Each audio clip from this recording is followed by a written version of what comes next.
Hello, friends. Today is a unique day 22222. And today is also unique because it's a 25th lecture that I'm giving. And somehow I find that every topic is my favorite topic. This topic is my favorite topic because this was my thesis topic when I was doing MD OBGYN. And subsequently, I gave to my own PG something related to this topic, that is fetal-maternal hemorrhage. So today we are going to talk about RH incompatibility and anti-D, why, when, and how much. Let's look at that. This could be a question in the theory, it can be a question in the practicals, and it is very useful in day-to-day practice as well.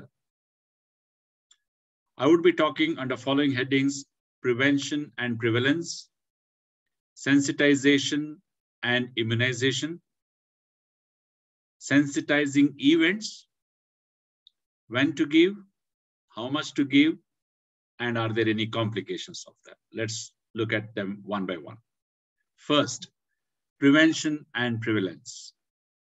The prevention of isoimmunization is best done by avoiding mismatched blood transfusion anytime in life. Minimizing fetal-maternal hemorrhage, because that's the main cause of isoimmunization. I'm going to explain that in detail later. And also the ways to minimize the fetal-maternal hemorrhage. Preventing active immunization in spite of, sometimes you can't avoid fetal-maternal hemorrhage if it occurs in the antenatal period. So in that situation, we have to prevent active immunization by administering anti-D immunoglobulin, what is called anti-D-Ig, to the mother. So these are the steps of prevention of isoimmunization. Let's look at the prevalence of RH isoimmunization. All of you know that as such, RH negativity is very low, 5 to 10%.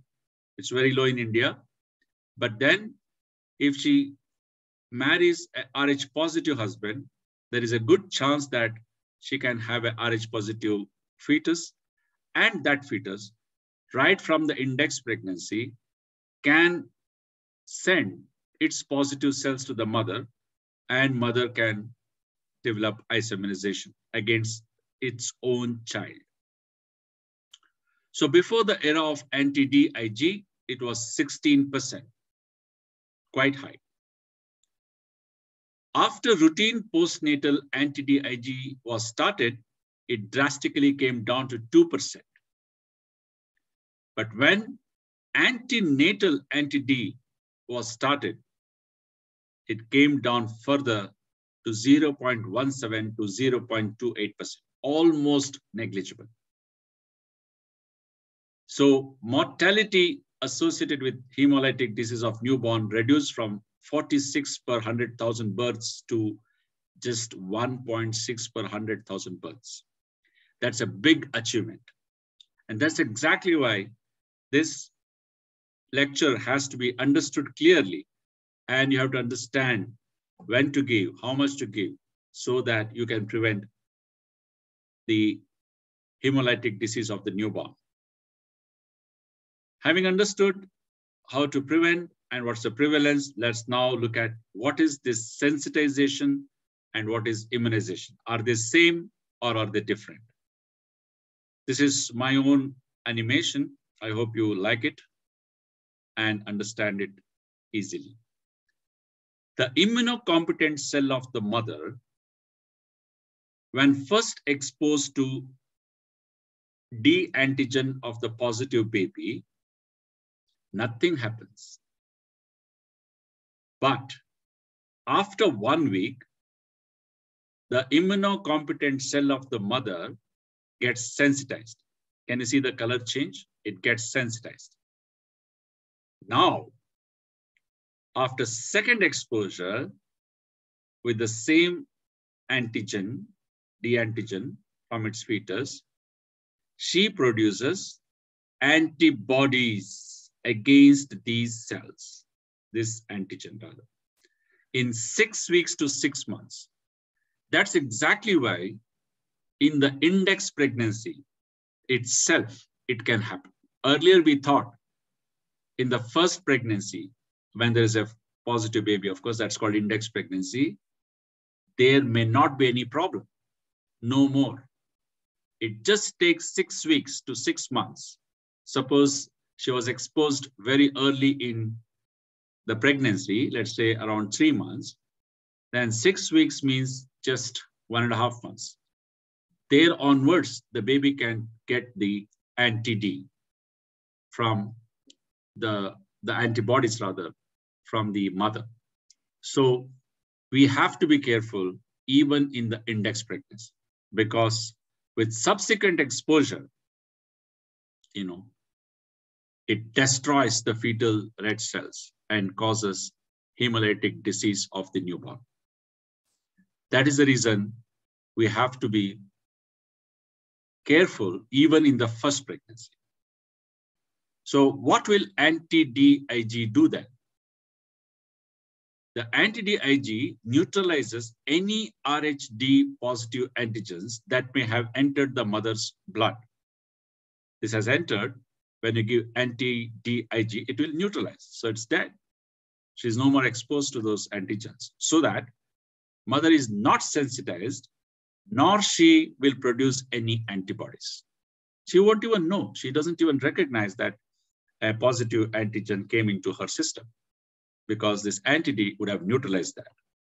That's how the baby is protected from getting its cell destroyed by the antibodies produced by the mother. So what are these sensitizing events? Potentially sensitizing events, PSC, it has got a very good evidence, that is grade 1C evidence, as you can see there. Antepartum hemorrhage. This is very, very important event, sensitizing event. It can be abruption, it can be placenta previa bleeding, or it can be any of the type of antepartum hemorrhage. External cephalic version of the fetus. Of course, you may not be doing it very routinely nowadays, but when it is done, it is potentially sensitizing event. Abdominal trauma. It could be sharp, blunt, closed, or open trauma. There will be some hemorrhage. And there'll be, after all, the human placenta is hemochorionic or hemo-hemo. So there is an admixture of blood anyway. So that's exactly why there can be admixture of maternal and fetal blood. Intrauterine death and stillbirth at the time of its occurring. So we have to be aware of this fact. You may think that the baby is dead anyway, so there may not be any harm to the baby anymore, but that's not the point. The baby would have already sprayed the cells which contain the D antigen, and mother would prepare the antibodies, and should the next baby be Rh positive, that baby will get it. This baby is dead, okay, fine. This baby will not be affected anymore, but it's the next baby that we are worried about. Delivery, this is the time the largest fetal-maternal hemorrhage occurs. It could be normal delivery, instrumental delivery, or cesarean. If you want to minimize the fetal-maternal hemorrhage, you have to be careful. You must avoid the intrauterine manipulations. You must avoid the manual removal of placenta. Even while doing instrumental delivery or cesarean delivery, you should minimize putting your hand inside and doing all sorts of intrauterine manipulations. That's how you reduce the fetal-maternal hemorrhage at the time of delivery. Other things probably very difficult for us to minimize. Intraoperative cell salvage. Yes, sometimes if the blood is not available, you may take mother's own blood, especially in the ectopic pregnancy when there's intraperitoneal bleed. You may take its mother's own blood and you would like to transfuse it.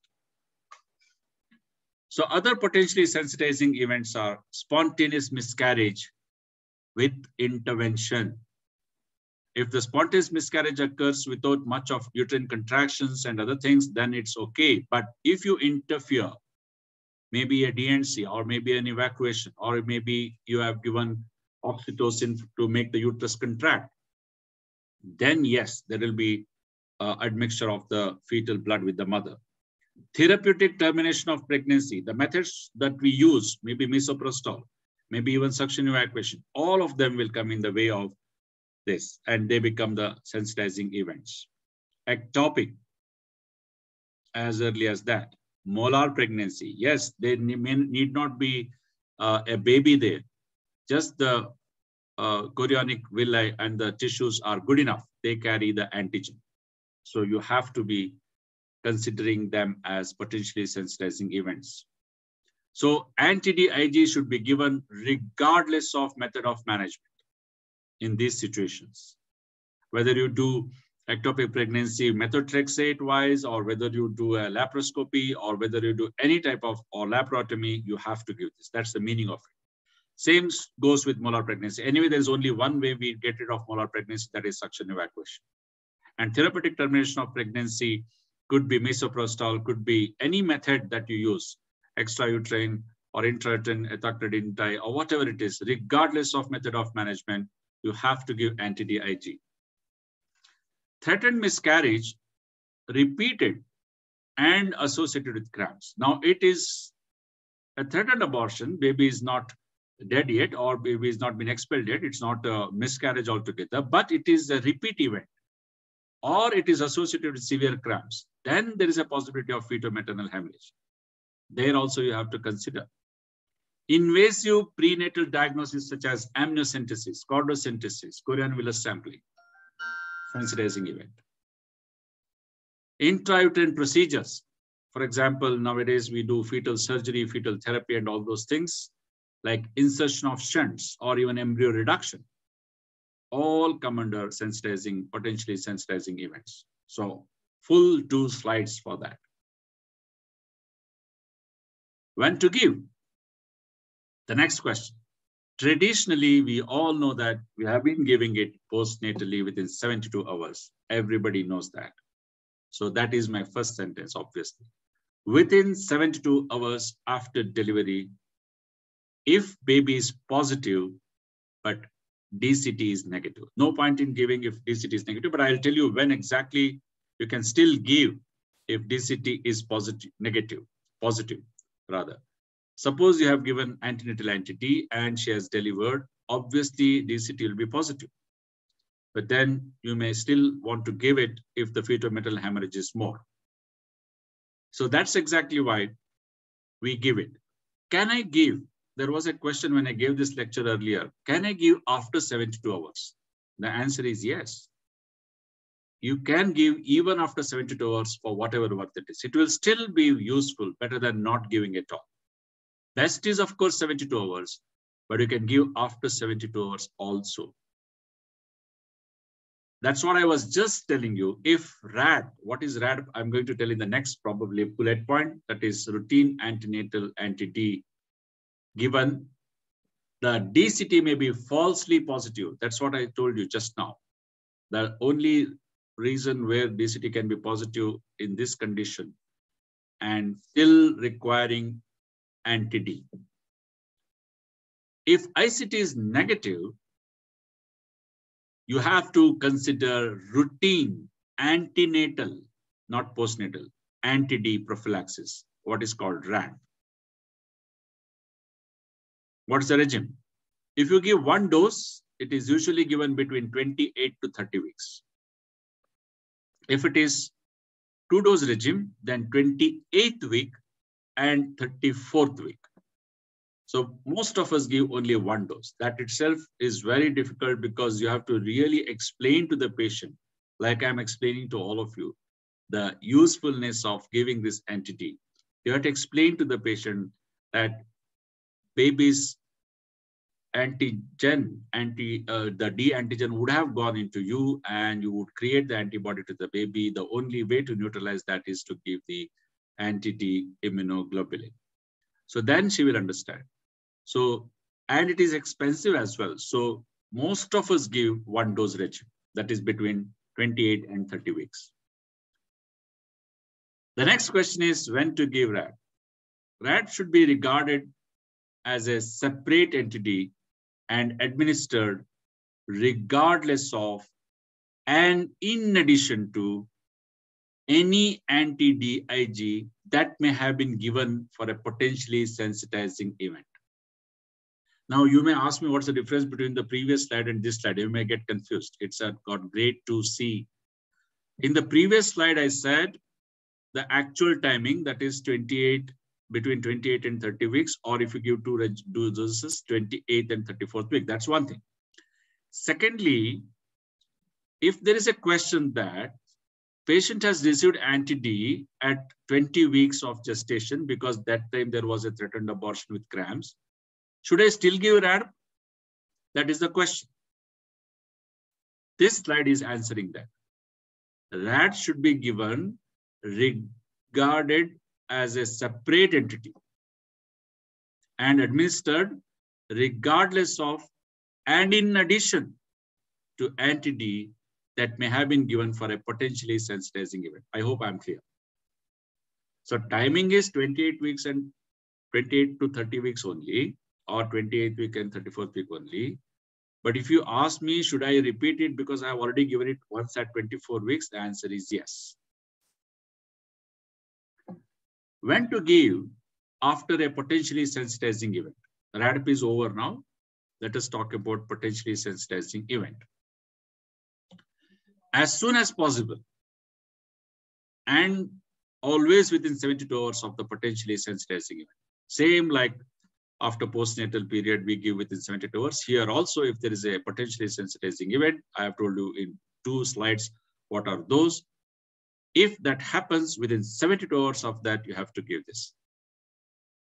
Some protection may be offered if anti-D is given up to 10 days after PSC. Same story. As I told you in case of postnatal period, can I give after 72 hours? Yes, answer is yes. Here also, I just missed it. Can I give after 72 hours? Yes, up to 10 days you can give it. What about miscarriage before 12 weeks? There is a lot of doubt whether to give it or not to give it before 12 weeks. If it is complete miscarriage, confirmed by scan, uterus is not instrumented, anti-D is not necessary because risk of FMH and maternal exposure to anti-D is negligible. Please understand each sentence carefully. Uterus is not instrumented is very important. You have made sure that there is a complete miscarriage and confirmed it by scan. The chance of fetal-maternal hemorrhage is negligible and you need not give. Same holds good for mild, painless vaginal bleeding less than 12 weeks and none after that. Which means to say, before 12 weeks, the amount of fetal-maternal hemorrhage is almost none. Almost none. So if you are sure that there was no instrumentation, there was no handling, if there was no cramps and things like that, you need not give. Now you may ask me a question. Ectopic pregnancy is usually before 12 weeks. Why should you give? Or molar pregnancy is before 12 weeks. Why should you give? Tell me the answer. The answer is written here. In both molar pregnancy and ectopic pregnancy, you are handling the tissues. Molar pregnancy, you are instrumenting, isn't it? You are doing an evacuation. You are putting an instrument there. Ectopic pregnancy, also same story. You are doing either a laparoscopy or you are either giving a methotrexate. There will be breakage of the tissues and there will be admixture of the blood. So there it is handled. That's exactly why you have to give. But this particular slide clearly says, if you have not done any instrumentation, if it was a painless, very quick abortion, miscarriage, complete one, then there is no need to give. I hope I'm very clear. The next question usually is how much to give. Ideally, testing is recommended to quantify the size of fetal-maternal hemorrhage. This is exactly the thesis I gave to one of my PGs. So she correlated nicely The NTD to be given is based on the amount of fetal-maternal hemorrhage. The more the hemorrhage, the more dose should be given, and in which conditions you expect more. For example, it is more in case of multiple pregnancies and in big babies, big placenta, wherever it is, or if there is abruption. In these situations, the fetal-maternal hemorrhage is more. And in those cases, you have to do Klein-Bit count in the mother and actually estimate how much of fetal-maternal hemorrhage has occurred. And accordingly, you have to give the dosage. So let me tell you how much is that. Anticoagulated blood taken after 30 to 45 minutes following delivery. If the result indicates the Klein-Bit count, or you can use also flow cytometry. I think we used flow cytometry in our study. If there is very large fetal-maternal hemorrhage, flow cytometry is better. That's what we use, to be used to quantify the amount accurately. Because Klein-Bit count will only tell you that there is some amount of fetal-maternal hemorrhage. There's a calculation and all those things, but this is always better. Large fetal-maternal hemorrhage is expected, as I just now said, in big placenta, twins, GDM, anemia, and any other such situations. 500 international units NTD will neutralize fetal-maternal hemorrhage of up to 4 ml in 99% of the women. So usually that should be good enough, 500 IU, because usually in most of the cases, it is 4 ml only.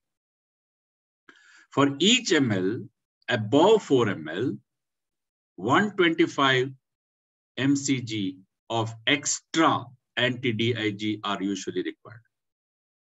Now, there I have put 500 IU, and here I am putting in mcg. Don't worry, I am going to clarify that in the next slide. In large fetal-maternal hemorrhage, which means more than 100 ml, a suitable preparation of IV anti-DIG should be considered, because what we normally give is a IM1. That cannot be used for IV preparation. And you will have to give more. That's why IV infusion is better if it is a large fetal-maternal hemorrhage. So now I will reveal you what is this MCG and what is this IU business. Anti-D quantity in commercially available injections are something like that. 50 mcg is nothing but 250 international units. So which will take care of 2.5 ml of FMH. Just divide by 100, you get the answer. But usually this is not available. 50 mcg is not available, and we don't give that. 100 was available in between, but that is also now, I think, not very freely available. The next one, which is routinely available, is 300 mcg, which automatically contains 1,500 IU. I told you that the 500 IU is good enough for 4 ml, right? So now what we are having is either a 50 mcg or a 100 mcg. 100 mcg, if it is available, it will be 500 IU, obviously. Whereas if that is not available, 300 mcg, which contains 1,500 IU, can be given. It will anyway take care up to 15 ml. Even though the usual fetal-maternal hemorrhage is 4 ml, this injection, if you give, nothing will happen. Don't worry, it will not kill the maternal cells at all. So if the hemorrhage is less than 15 ml, rest of it will be wasted. That's okay. It will not harm the mother at all. Nothing to worry. So IM preparation should not be given as IV. The same 300 mcg is available both as IM preparation as well as IV preparation, but one should not be given as other. So we have to be careful with this. What is the minimum recommended dose? Now I'll come to that. Less than 12 weeks, as I said, ectopic pregnancy, molar pregnancy, therapeutic termination, repeated bleeding with cramps, you may just manage with 250 IU, which is available in 50 mcg, but 50 mcg is not available. If you get 100 mcg, you can give that. If 100 mcg is also not available, you can give 300 mcg also. Nothing will happen. 12 to 20 weeks, if there is a sensitizing event, there is a threatened abortion with cramps, repeated bleeding, or whatever it is, 250 IU is good enough, less than 20 weeks. Again, I don't want to repeat. If it is not available, give 100 mcg or 300 mcg. Doesn't matter. You may test for FMH only after 20 weeks. But before 20 weeks, FMH is not required. The testing for fetal maternal hemorrhage, quantifying it, flow cytometry is not required. Because usually the bleeding will not be more than 15 ml at all. For continual uterine bleeding, 250 IU should be given at a minimum of 6 weekly intervals. Suppose you have given at 20 weeks, and after another sometime, let's say 2-3 weeks or 4 weeks, if she has bleeding, nothing to do. But after 6 weeks, if she develops again some amount of bleeding or cramps or whatever it is, you may repeat another 250 IU. I hope I'm very clear about it. After 20 weeks of gestation, you just give 500 IU. Now, don't get confused. I told you every 6 weeks you give 250 in the previous slide. Because you have already given one 250 now, before 20 weeks. And if there's repeated bleeding, then you only give 250. So same story holds good here also. After 20 weeks, if there is a first time bleeding, you give 500 IU. And if there is repeated bleeding every 6 weeks, you can give 250 IU. Okay. For continual bleeding of the same sensitizing event, instead of 250 now, you can give 500 IU at a minimum of 6 weekly intervals of the same sensitizing event. Remember this. If new symptoms occur, suggestive of an additional sensitizing event, then an additional dose of 500 IU be given. So let's say there are 2 different types of sensitizing events. One is the bleeding, usual antepartum hemorrhage, let's say. Usually we call it after 28 weeks, antepartum hemorrhage. Let's say it occurred and it repeated itself. After 6 weeks, you gave 500 ml. In between, one more event occurred, let's say. Maybe an abruption, or maybe you did a external cephalic version. Then you have to give additional 500 IU. That is the meaning of it. Estimation of FMH should be done. If the bleeding is after, or sensitizing event is after 20 weeks, you have to do estimation of FMH ideally at 2 weekly intervals whenever there is a repeat of the situation. Additional anti-D should be given to cover the volume of FMH. So this 500 ml or 500 IU, as you know, it will take care of up to 4 ml. But if you think that the FMH is more, then you can give accordingly additional. There's absolutely no scope for any confusion here. If anti-D is found in the serum, what to do? History with regards to receiving anti-D should be taken first. Suppose you are doing for the first time ICT or whatever, just ask a question. Did you receive anti-D in the last 6 weeks or last few, occasions? Investigate whether this is immune or a passive one. Whether that means it's because of anti-D injection or whether it is really a isoimmunization.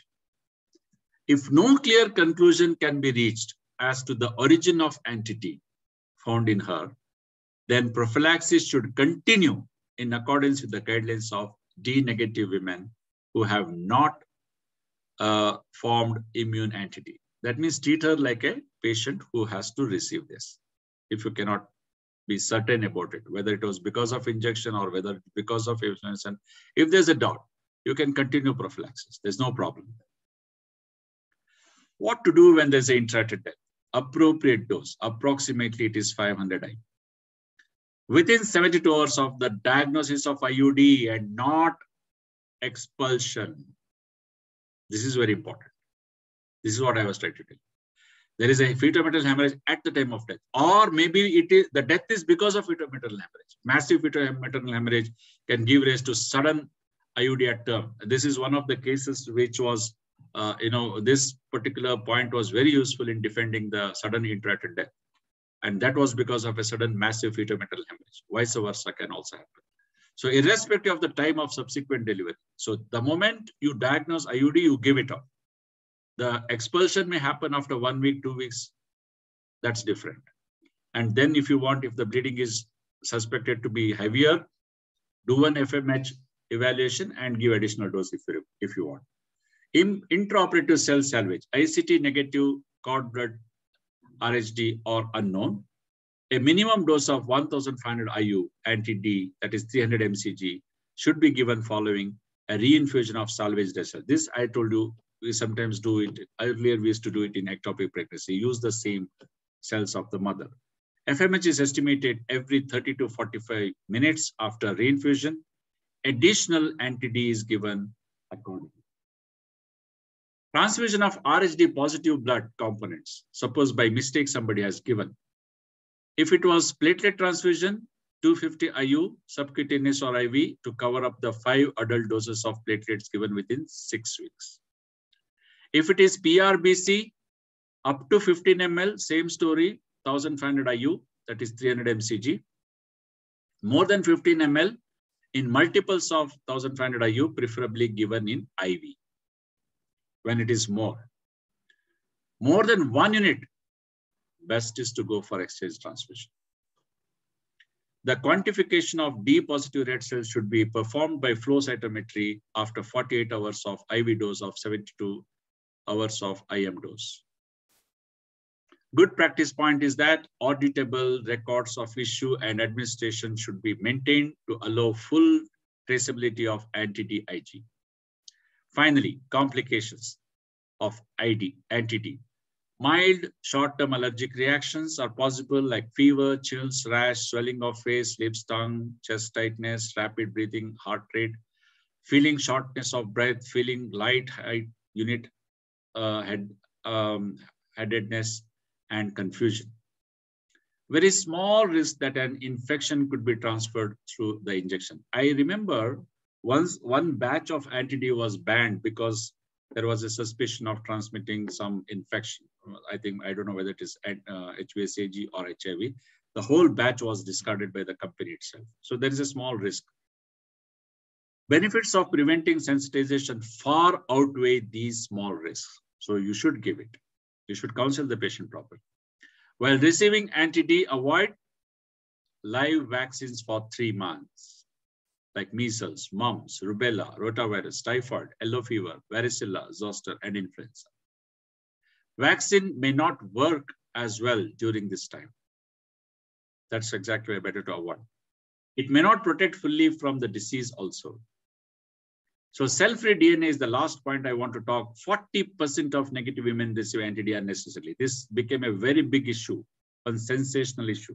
You are simply giving anti-D to all antenatal women. What if the baby was negative? I told you it will not do any harm, but what about the cost? Now, if you argue like that, what to say? Go ahead and do a cell-free DNA from maternal blood at 16 to 20 weeks. It detects fetal D type with accuracy about 96%, not 100%. Number one. Number two, how much it costs? There is a chance of false negative 0.08 to 0.16%. What is my recommendation or my take on this? Select whichever is cheaper. If cell-free DNA is cheaper, go ahead and get it done.